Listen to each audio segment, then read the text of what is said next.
Mike Owens with Inside Fighting, and it's always a pleasure to be joined by Cody Brundage, who's coming off one of the biggest wins of his career against Julian Marquez last Saturday. Cody, always a pleasure, my man. How are your emotions after such a big victory? I'm good, man. It's always good when you're winning. I appreciate you having me. No, the pleasure's all mine. Did this fight week, or this fight specifically, feel any different to any of the others in your career? Yeah, I would say it's a lot different. I think the whole week, just the energy, just the way I was feeling, I was very present. I was very at peace. I kind of hinted at it in some of my interviews that I did. I don't know, it's just different, man. I had a lot more gratitude. Because you never know, right? Like any fight could be your last fight. Even this one, I won this fight, but it could be my last fight. You never know what's going to happen. And so I think just trying to find gratitude, trying to be where my feet are, so to speak, was important and it paid off for sure. You were talking a little bit then off camera about some of the injuries you've sustained. Can you tell the fans where you're at in terms of the medicals? Yes, I cracked my orbital. I got some fracturing in my nose. I think he actually knocked my nose straight. So it was already broke a little bit. So maybe I owe him something for straightening me out a little bit. Have you watched the fight back yet? And if so, what do you make of it? Yeah, I watched it back. Right afterwards, you never really know what happened in the fight. So Mm. right afterwards, I was like, man, that was seemed super sloppy. But when I went back and watched it, really, it was like 4 minutes. I felt I was dominating, super clean. Striking looked really good, fast. I rocked him a few times in there. And then he caught me with a good shot, and we had to battle through for about 45 seconds of adversity and then found a finish. But I was a lot happier when I watched it back and realized, it was mostly clean. It was mostly me kind of dominating the fight, and yeah, there was some adversity, which is a good thing, I think. But it was a lot cleaner than I had thought initially. It felt like it hit a point in that fight. I'm not quite sure where somebody was going to go down because you were both swinging big. You're both throwing everything with full power. What's going through your mind in that situation? Yeah, there's really not really any thoughts. You just kind of shut your brain off, and it's all instinct at that point. It's like, man, like it'd be like anybody. Once your fight or flight Mm. it decides you're gonna fight, you're just fighting, man. So, uh, it was, yeah, I didn't really have any thoughts. Just kind of, all right, I guess one of us is gonna go down, like you said. So I'll just gotta let these things go. I didn't know at the time that his mouthpiece came out too. Mm. So I thought just my mouthpiece was out. So I was like, man, they're not gonna stop it to put my mouthpiece in. But then once I found out they were both out, it made more sense why he stopped it. Uh, but yeah, we're just chucking them things, bro. For the casual fans like me, how just out of interest, how much of a difference would taking a shot feel or damage without the mouth guard in? It was the only time that I've been hit without my mouth guard. I've never lost my mouth guard in a fight. It was crazy. I just got this mouth guard, brand new mouth guard. It's the best mouth guard I've ever had. Fit the best. I Mm. literally have to pull the thing out with my hands. I don't know how I lost it in the fight.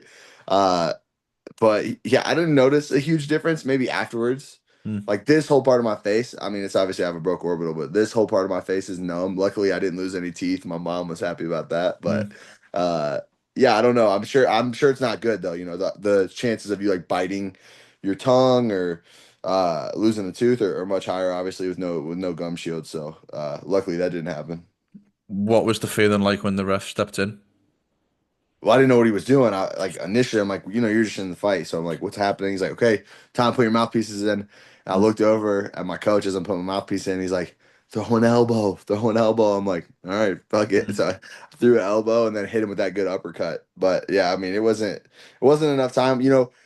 I saw online there was like a little controversy. People were like, "Man, it was bad timing to stop," but really, like it was probably good for him because I hit him with a huge knee right before the Mm. ref stopped us, and I think that rocked him. So I think the next shot I landed was going to hurt him regardless because that knee was flush and he didn't have a mouth guard either. So, yeah, I was just right back to the action when he stopped it and put us back. And the ref steps in, he pulls you off. What's going through your mind in that moment? What are the key emotions that you're feeling? I just was feeling, I think, elated maybe, and like just the way it happened. There's been this narrative that I'm a quitter. Mm. I won't fight. I won't fight hard. I don't have a fighter's heart, and all these things. And you can't control people's narrative. But man, I've been in some absolute wars. Like you look at the Dolce fight, that was an absolute war. Mm. So I don't have a problem taking an ass whooping. So like that's why it was never on me to change these people's narrative. It was never on me to be like, no, you're wrong. I'm not a quitter. I'll show you. I know I'm not a quitter, right? I can take getting hit in the face all day, right? Like I can take hard shots. Getting hit in the back of the head's different. It's just a different thing. I'm not tough because I get hit with illegal shots and decide Mm. not to fight. It's a different thing. So, it was just kind of good to shut the haters up. When I walked out, I had a guy literally at the apex, a guy standing at the top of the stands. Don't quit. Don't be a quitter. Don't quit. Like if you watch, you can see my coach look up and he tells someone to shut the fuck up. He's talking to that guy. So like all the way up until literally when I'm about to be in the cage, there's this narrative of like you're a quitter, you're a quitter. Mm. And Julian, he's my buddy, but the whole lead up, yeah, he's questioning your heart. He's questioning, he even said there's going to be a point when Cody breaks in this fight, and that's where I'll win. And so I think the hardest way to beat Julian Marquez was to go in there and get in a dogfight and beat him in a dogfight, and that's what I did. And so yeah, I felt good. I remember when we caught up on UFC 300 fight week, and I asked you the question, which I felt like you've been asked quite a lot, which was how were you responding to the flack that you were getting for being on the main cards of UFC 300? Do you care about the fans' opinion of you, or are you in your own lane? Are you doing your own thing, and you don't really care about what the people online have to say? I don't care anymore. I Mm, won't say that my whole career I never cared, but I don't care anymore because mm, like I said, I'm not going to convince people that don't like Cody Brundage. I'm not going to convince you to like Cody Brundage. And the people that do like me, the people that I've met, like yourself, and some people that mm. actually know me and have had real interactions with me, I don't think there's many people that know me like that would have too many bad things to say. And I'm proud of that. But trying to convince people that don't even know me and are going to think what they want to think, it doesn't matter, man. Yeah. I'll never convince those people. So I'm not going to waste my energy doing it anymore. And I used to. I used to be like, oh, I'll show them. I'll prove them all wrong. But there's no point. I just went and got in a crazy fight, maybe round of the year, right? One of the craziest rounds in the UFC. And I still have people saying, like, well, it's the ref's fault. He made a bad stop. Like, you're never going to convince these people. So I'm not going to waste my energy doing it. You said something in the post-fight interview, or the post-fight press conference, which I thought was really interesting. You said that this wasn't the fight that you necessarily wanted, but it was maybe the fight that you needed. Where did that come from? Well, I don't think anybody wants to get in a fight like that, right? True, Nobody true, wants to get in a back and forth fight. And also, like I said, I hadn't watched the fight at that point. I of didn't really course. realize that it was mostly a dominant performance by myself. Like Julian had a big moment. I had to weather that storm, but I was happier with it when I watched it back. But everyone wants a quick knockout. Everyone wants a quick finish, and everyone wants to leave with no damage and to have a flawless victory. But just like I said, the narrative that people have been throwing my way, I took a lot of time off. Right, I took 8 months off, which for me is an eternity. I would have fought 4 times in that amount of time. Yeah. So I took 8 months off, and to come back and have that performance, I think it was what I needed just to kind of prove to myself, like, hey man, you can do this, and you can do it when it's hard. You can do it when you're afraid, and um, that's kind of what I meant by that. It was just good. It was good for all of us to kind of see, like, okay, we can win a fight that way as well. I know you give us a little insight into some of the injuries you sustained, and you talked about your activity there. Do you have a rough timeline, or have you been given a timeline from when we can see you back potentially? I haven't even thought about it, man. Probably like I would imagine fall, maybe late Mm. fall, late third quarter, early fourth quarter. It's funny, man. Like I want to fight, and I go online, and I already got people calling me out. I'm like, bro, just give me Who a called day. you Like, out?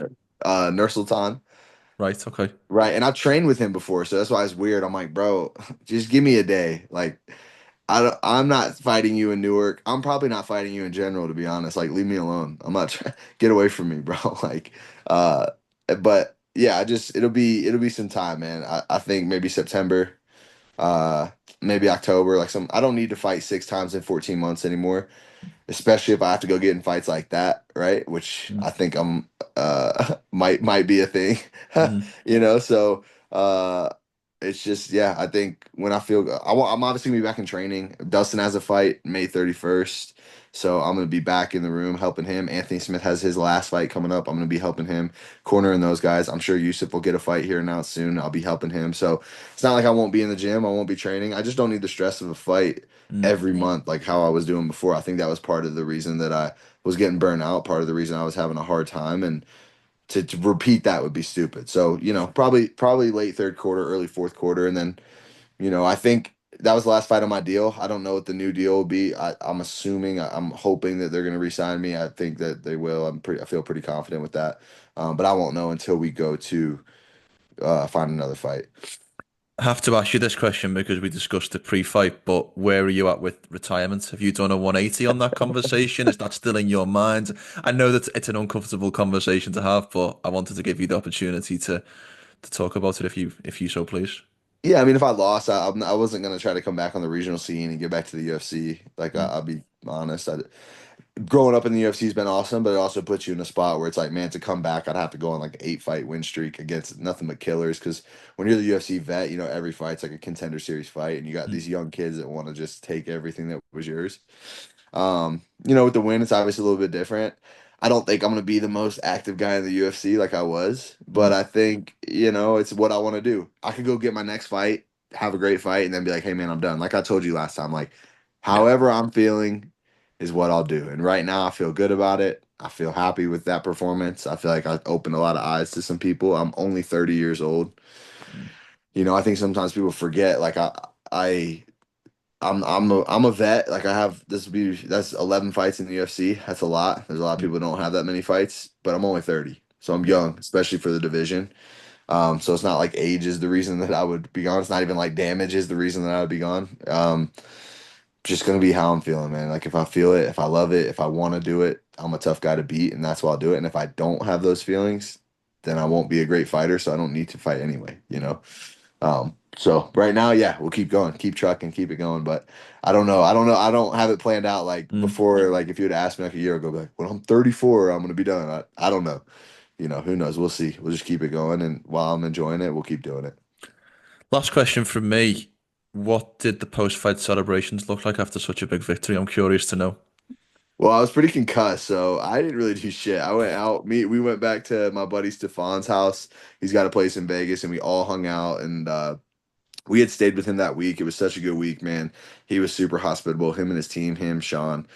He's got a whole group of guys that just looked after us, took care of us, and we all just got together, hung out, and then him and some of the boys went out, and I went and passed out, man. I was in no shape to go party. He told me, he's like, man, you owe me a celebration. I'm like, don't worry, we'll get after it. When I heal up a little bit, we'll get after it for sure. But yeah, it was a super low key night for me.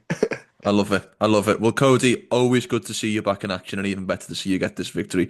I feel like I talk to you more than some of my family members, but I'm not going to complain because I'm always grateful to see you back in action. Enjoy the celebrations and we look forward to seeing you back in action soon. Hell yeah, brother. Appreciate you.